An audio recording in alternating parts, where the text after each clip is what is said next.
Here we are at the Road to Majority 2015 in Washington, D.C. And Alison Howard, who is with the Alliance Defending Freedom and is the Alliance Relations Director, is here with us today. And we want to ask you, what is your impression here as we gather with thousands of conservatives who are very concerned about the direction this country's taken, and also about the pro-life stance and how that plays into this coming up election?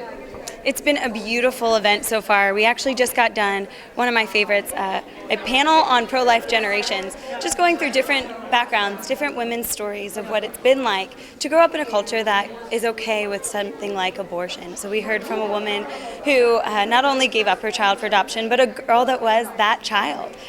We heard from people who've worked on this issue legislatively, and we've heard especially from a woman who's working in minority communities to expose what's going on there. As we know, abortion is running rampant in all communities, but specifically those minority communities.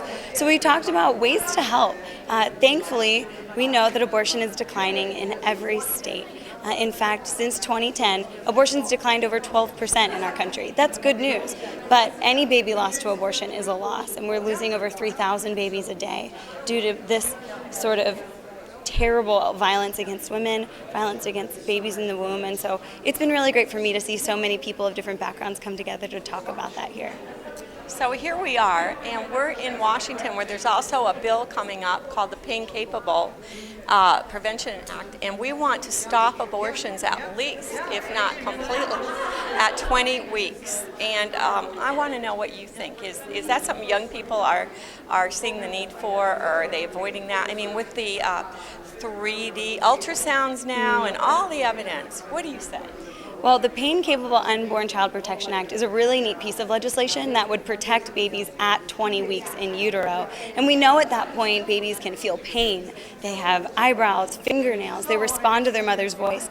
And so it's been really neat for me to inform and educate others and see so many young people come around the idea that we, on the pro-life side, are willing to say, let's meet here. We know that when a baby can feel pain, they need to be protected. They are a person in the womb. So there's no debating whether it's a person at that point. We can already scientifically prove that there is pain after that. We may be able to go further with science and have the rest of the months covered and bring it back even further. But right now we really need to stop it at least by 20 weeks. And we're one of only approximately six countries that even allow that. So as people are becoming more educated and science is showing clearly that babies can respond in womb and even during operations and procedures they're doing when they're full-fledged patients that they're trying to get to recover from whatever their condition is medically, then we can see that they have the ability to feel pain and to react. So we hope that all of these things will lead to more and more victories for life. And Alison, is there anything you'd like to close in? Absolutely. No, I just... The young people in particular. Yeah, no, thank you so much. This is a millennial generation that's more aware of what's going on. We are socially connected more than ever, and we're sharing information. That is wonderful. Knowledge is power, and so the more that we can have people like you and others speaking out on the issues that matter most, something like abortion is the greatest human rights issue of our time. So I'm really encouraged. Thank you so much for what you're doing.